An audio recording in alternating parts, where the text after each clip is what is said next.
Salome and comrades, I wanted to show up a bit of this new game I came across called Lobotomy Corporation.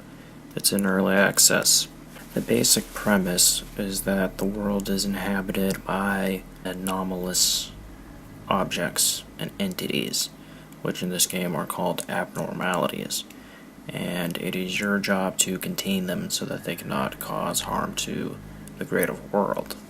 It's inspired by works such as the SCP Foundation and just the general idea of containing monsters that you might find in. The only things coming to mind are Elfin Lied and the newest Godzilla movie. Anyhow, in addition to containing the monsters, their tendency to bend reality somehow gives off energy, or energy is used in that process, and you are able to harness that energy, and that's actually the primary motivation behind containing these anomalous objects, these abnormalities, is to get the energy from them, and that's your story. As the game continues, you expand your different departments in your facility, and you take on more anomalous entities. And at first, you don't know what they do. I've already used this one in a different game, and then when I rolled it back, it kept all the information I had on it, so I already know what this is. But most of them start out like this, where all you get is a code name and a little blurb on hinting at what it might be and such.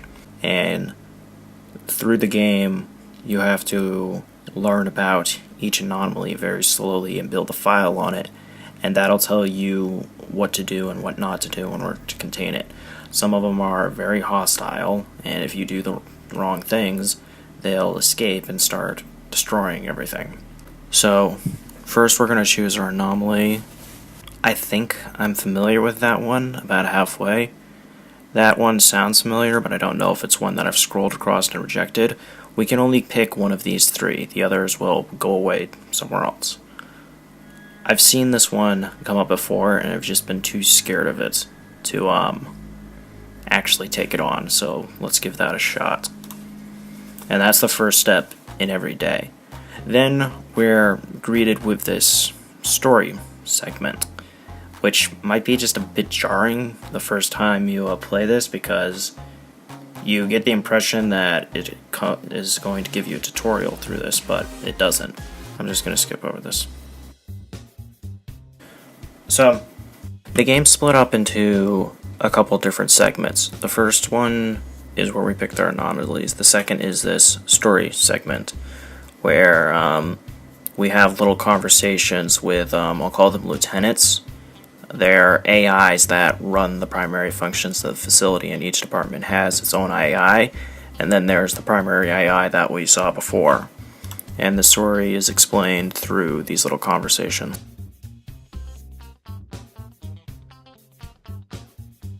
So Hod here is in charge of the training team, as she said, which is kind of self-explanatory. They take on the new recruits and train them up so that they don't die. This is where we'll get our missions. Every department has a set of missions that it wants you to strive for and complete over the course of the campaign, and when you complete one, you get another story bit and another mission from the AI in charge of that. So you can read over this. I think I've already seen it before. Right, this is the one where she sent one to therapy.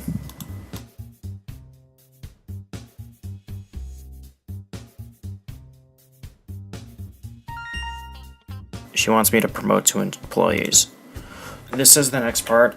You have to decide which team you want to send the new anomaly to, which one of your departments, I just hit the mic, which one of your departments you want to unlock next. Every other previous day, you actually haven't been given a choice in this. This department's a prerequisite to these two, and this department's a prerequisite to that one. So the first 10 days, you've had to put it into the control team, and then the next one, and then the information team, and then you could choose between the two. I chose training team, and the way everything expanded and everything, I don't see any reason to unlock the security team at this time. I'd rather just keep buffing our third team. So we sent the anomaly there. It'll end up in their department, and their people will be the primary ones responsible for studying it.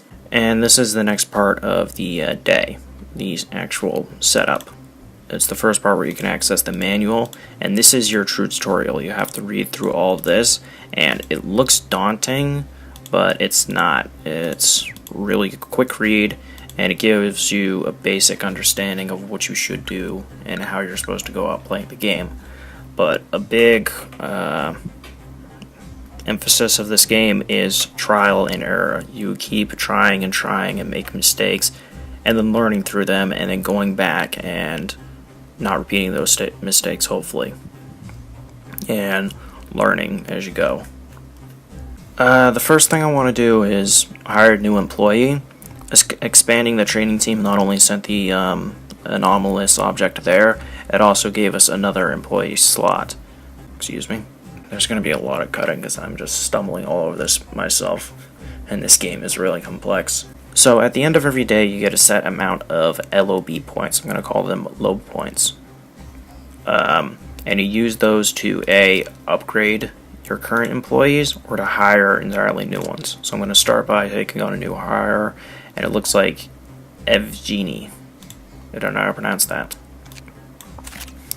So next, I have to distribute my remaining lot points. I can save some for other days, but I don't see a reason to do that at this juncture. Each employee has 4 different stats, which they do different things, as you can see here, but they're also important for completing different tasks with different anomalies. In addition, certain anomalies require a certain level of a certain stat to be interacted with, such as this one here, the wall gazer. If an employee assigned to wall gazer has level 1 temperance, there is a risk of them turning around, and it will cause an instant panic. Instant panic is another game feature which causes your employee to go insane, and depending on which one of their stats, they will decide what they do when they go insane.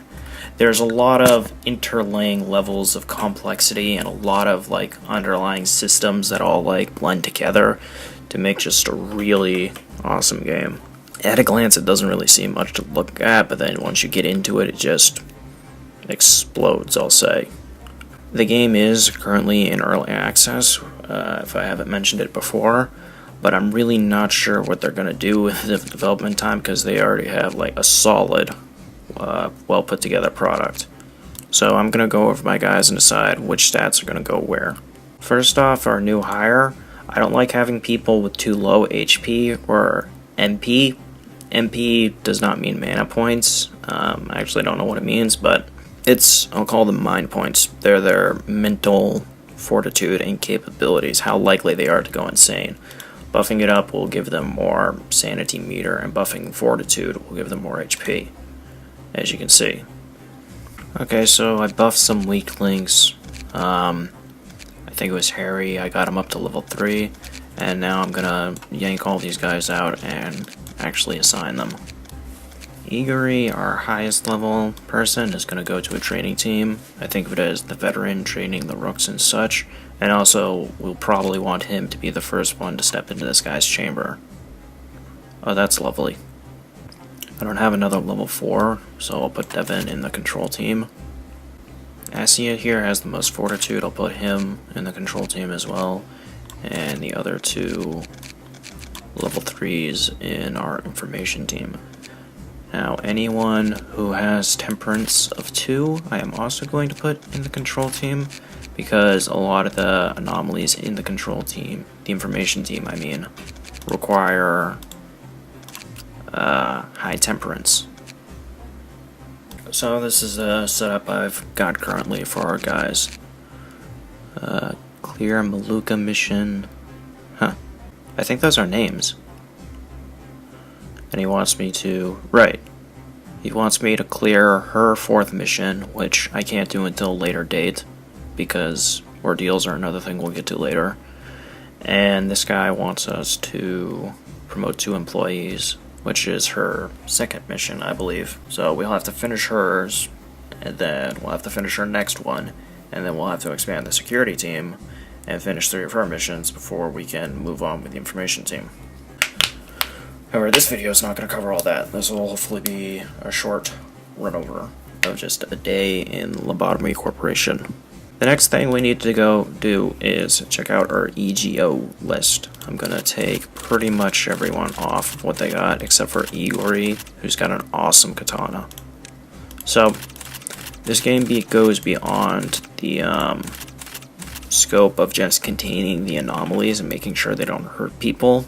In addition to using them to produce energy in this universe, they actively research and reverse engineer their anomalous effects and turn them into tools to which they can better contain other anomalies. Little tabs here are the 5 levels of anomalies. Most dangerous, least dangerous, albeit actually usually helpful. We have 2 categories, weapons and armor, and we're going to assign them. Generally, the higher the category, the better the weapon. It's not an absolute, but it's a good guiding principle. And I like to give my higher level people the best stuff because they're the least likely to die. If your people die, whatever equipment they have just disappears, and then you have to go and rebuild it. So, we've fully researched this anomaly. It's a suit of armor that injures people or such. And then after doing that, we invested our production into creating its weapon and armor, and we can have 1 of each from this, but some of them give a lot more. In addition to that, it requires justice level. Some of them have requirements. Another thing you need to keep in mind, especially with weapons, is their range. These are ranged weapons, but this one's a melee weapon. All the weapons have little blurbs on them that describe them, where they came from, and any effects that they have, in addition to their standard stats. So all my guys are equipped with everything that they're going to need. I believe so. 5, and only 3. Someone's missing. Ah, you. So I think I've done everything that I need to on this screen, and we're ready to actually hop into the meat of the game. So, these are our different anomalies.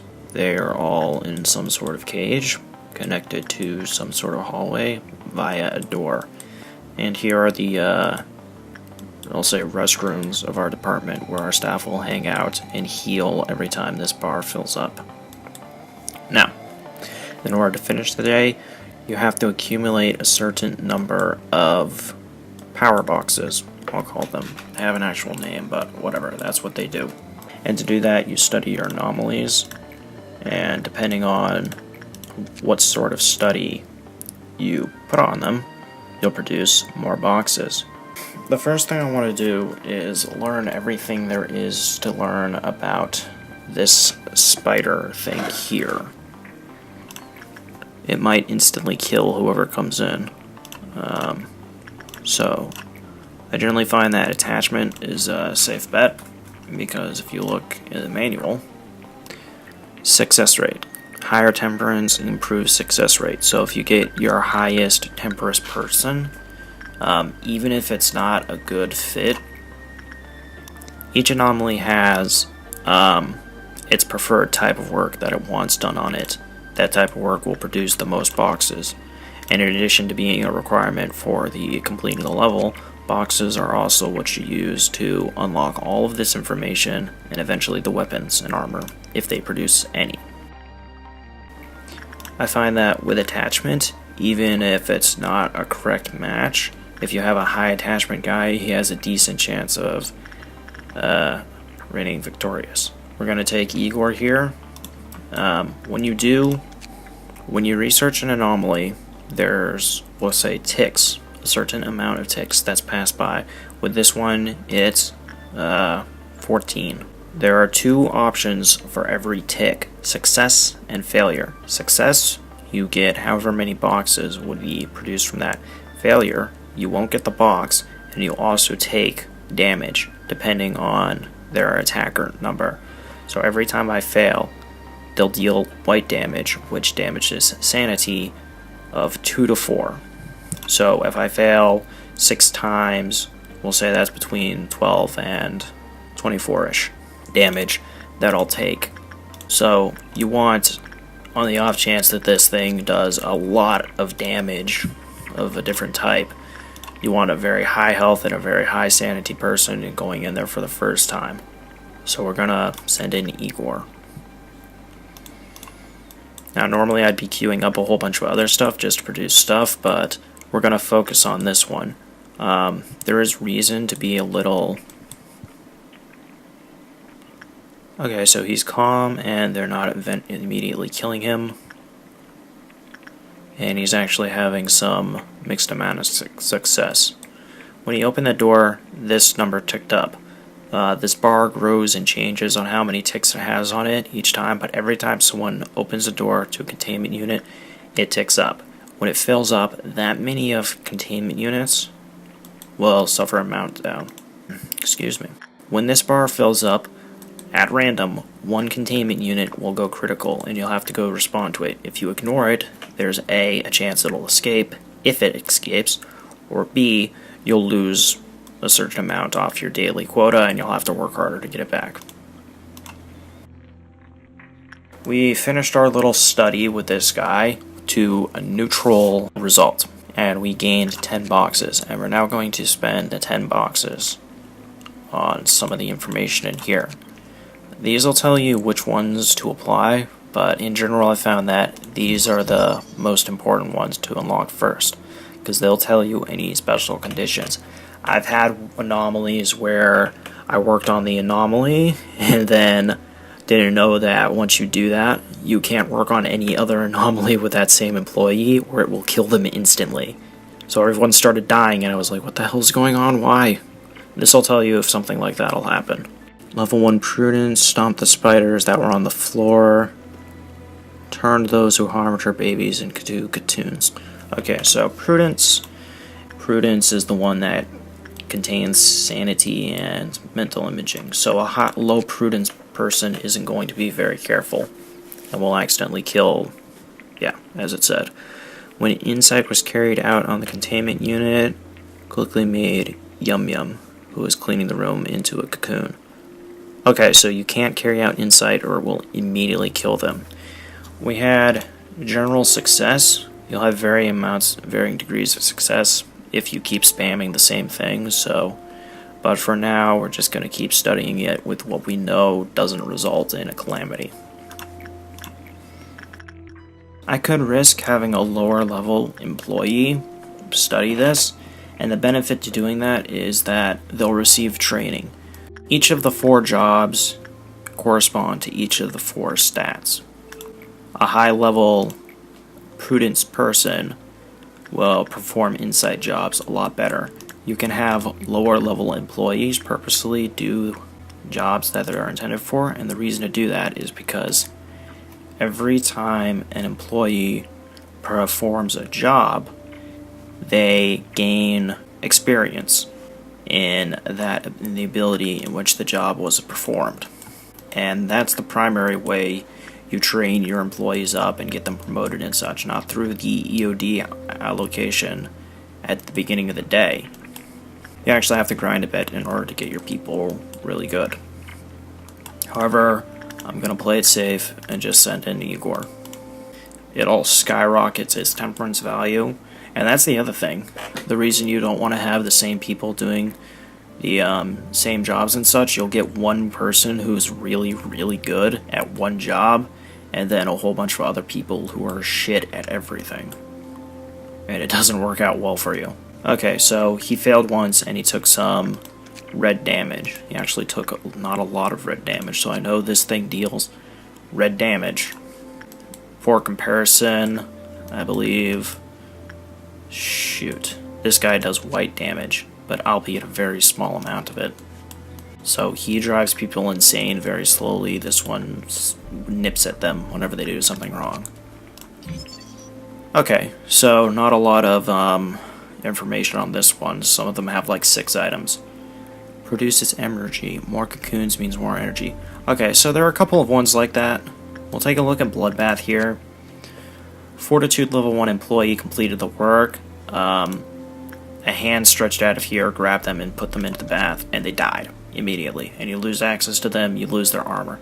However, a white hand appeared afterwards on the surface.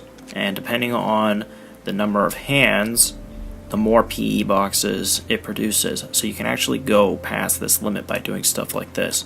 This spider thing seems to work similarly.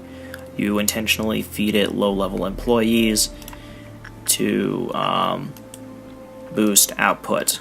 That's a perfectly viable solution if you're a cold and heartless person and everything.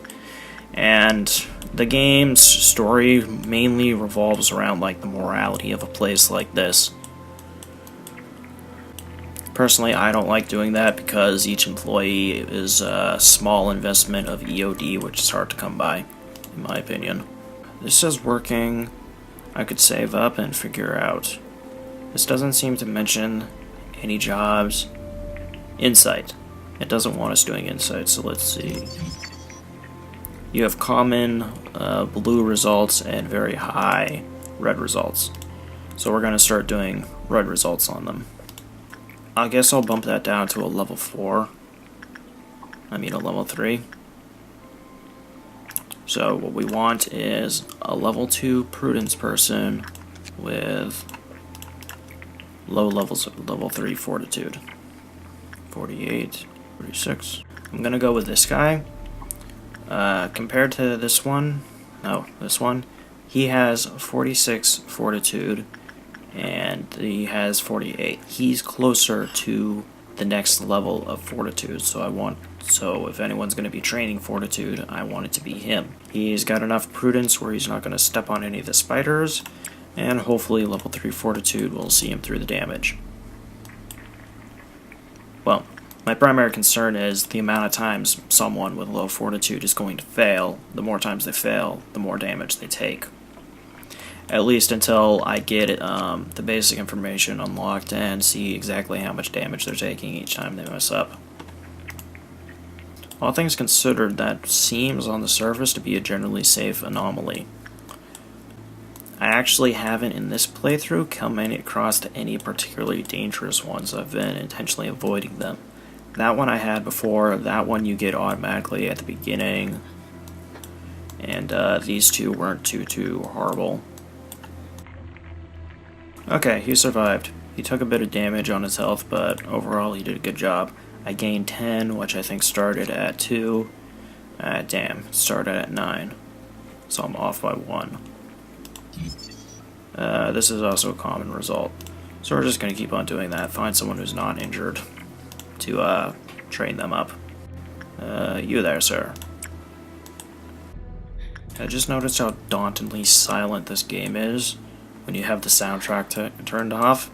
This game has an absolutely beautiful soundtrack if you're not at all interested in it, which I don't know how you lasted this long in the video. Look up the soundtrack, it is amazing. Good kitty. Basic information. Spider bud. This corner that opened up over here. Stop that. Your different anomalies will randomly drop gifts for any employees working on them. This one has a 5% and it fluctuates. This one will give them a pair of glasses that gives them better success rate and work speed.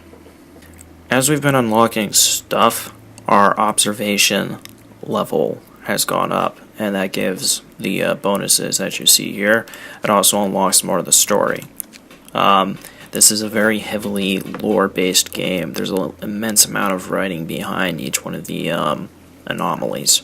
This game is more marketed towards people who enjoy a fair amount of reading and who like get into learning and discovery and such, and just slowly chipping away at little bits of knowledge.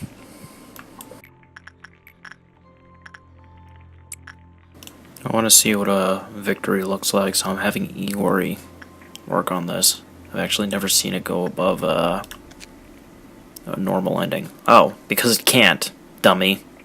So each one has an emotional state, and certain anomalies will be affected by their emotional state. If you get a bad ending with some of them, it'll drop a counter, and when the counter reaches 0, bad things happen. To demonstrate this, I'll run you over to Void Dream.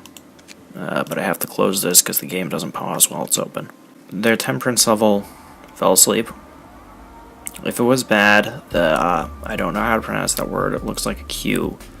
Lift off counter decreased. Lift off counters, they're just counters to keep track of information and keep track of effects, is what I'll say. And with every anomaly, when it reaches 0, different things happen.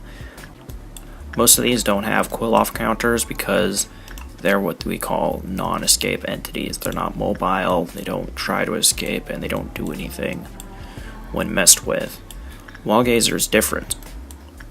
When her counter reaches 0, she damages the mental capacity of all the employees. When a Void Dreamer reaches 0, he escapes and wreaks havoc in your facility. Oh, hello. That's what a victory looks like. Damn. Igori, you are good. So we fully unlocked all the information with Spider-Bud, and thus we've fully unlocked their story. I'm going to read over it real quick, but I'm going to cut that part out, so... Snip.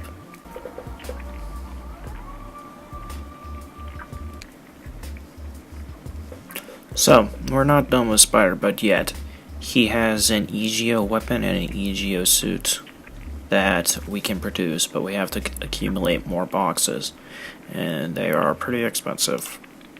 So we're going to keep grinding on him. However, as soon as I send someone in there, we're going to have a level 1 meltdown. So we're going to want to be prepared for that. You can hear Wallgazer crying.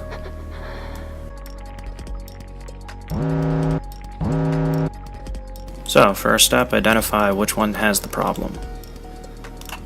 Ah, Beauty and the Beast. So, she's based off of the old Wise Tale. When someone kills her, she disappears, and then the person who kills her takes on the curse. She takes damage from repression, but a repression job will produce a lot of energy, so it's in your best interest to use repression. But if you do that too many times, your employee will transform, effectively dying, and you'll lose all their equipment and yada yada. However, when tasks other than repression are performed on her, she'll heal slightly, so you gotta ping pong between the two jobs to keep her in good health and keep her producing at maximum output. Who do I want to do this? She doesn't do a lot of damage, so sending an incredibly low-level employee doesn't hurt. As long as they're of at least like 2 prudence, they'll be fine. So I'm going to use her to train up some justice. Chloe's the closest level 1 to upgrading, so I'm going to use her. She has 40 sanity points, which is plenty when working with Beauty and the Beast. Oh, when something's having a meltdown like this, they won't contribute to this bar. We can afford our first weapon. So I've been grinding away at Spider-Bud here, and I've unlocked all the equipment associated with him. And I know for a fact, because I've been working with all these creatures, that everyone else is also maxed out on equipment. So, we're done for the day, right? Nope, because we still have to meet our quota. So, we'll spread out, researching whichever anomalies give us the most energy. So we'll spread out researching everything. However, the next door we open is going to trigger, fill up our meter there. The difference between now and the last time is that this will trigger an ordeal. An ordeal is a special kind of meltdown where anomalous entities assault your facility, appearing within the hallways and causing havoc. The color of this icon here will change depending on which ordeal it is. So I already know for a fact what is going to happen once I open the next door. Spider-Bot actually produces a lot of energy. I'm like 80% certain that the last one was repression, so I'm going to use insight, and that way I don't forget and accidentally get one of my people killed. Who needs insight training? You. Where's Chloe? Was she part of the training team? Looks like it. She's gonna go up this shaft to this. No, she's gonna go to that floor. This actually doesn't connect. It's a weird layout for the control team. She has to go through their staff room.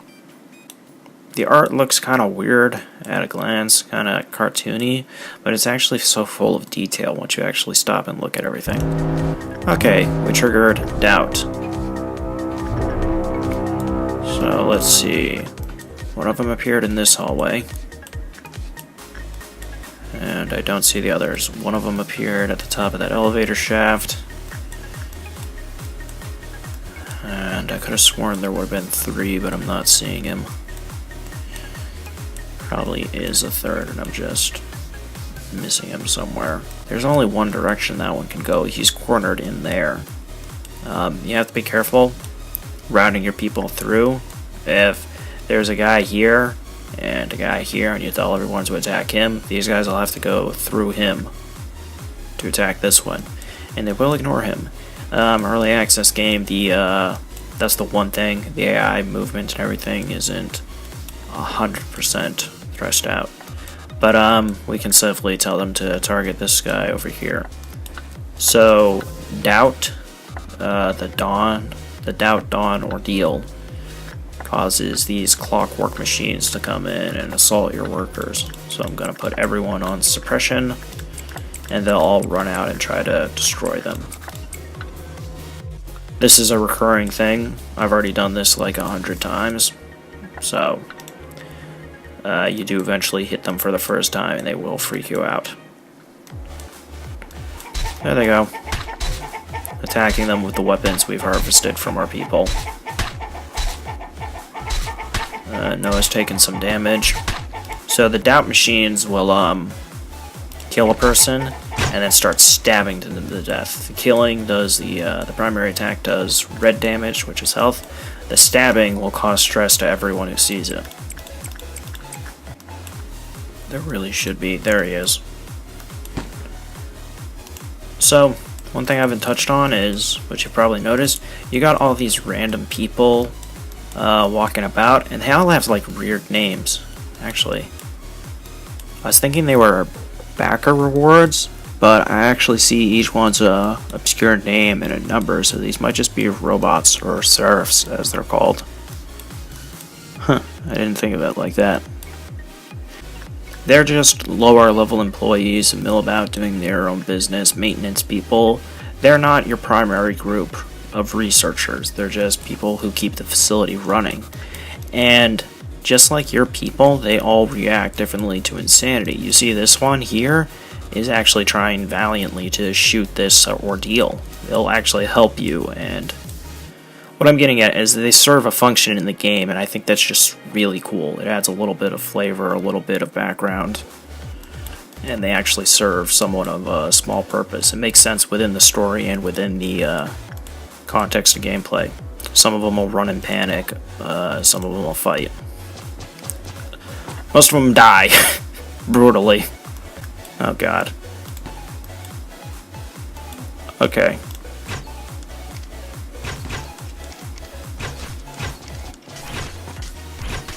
Yeah, you can see them taking mental damage. Nobody's moving to attack this one though. They all got distracted by the other one and thought their job was done. Nobody's hurt, except for Noah, so I'll just leave him behind. Where is everyone? Oh, they're all up there. They took a weird route trying to get down to this guy. So, okay, good. So half of them went that way, half of them went that way. I was worried about Chloe here. You're taking a lot of damage. Hold up. Where is she? Run. You are not running. That is not running. Where is she? I can't see her. There she goes. The people will stack in front of each other and it'll make it impossible to select one. Hopefully they're still doing okay. I was gonna say, you end up with a question mark, not differential to when you first take on an abnormality. I wonder if I can actually capture one of these things at a later date and learn about it. For now, I just see its health bar through the use of researched upgrades. You won't unlock all of the systems at the beginning of the game, you'll unlock them as you go about. So, we've actually made quite a bit of progress. One more study will probably have us in the green. We'll use you. Wow, you were there already. And I didn't consider the fact that you just got out of battle, so you could actually go insane from this. Damn it. Black damage, I think, deals both of them simultaneously. Make no mistake, this could potentially be really bad if he messes up just one more time. Oh good, he did it. Congratulations, Nicole. Except she did it, I guess. It's hard to tell which genders are which. I assume they're based off the name, but like, we live in a progressive world where everyone takes on whatever appearance they want. So, I think we're good here. We went through a day.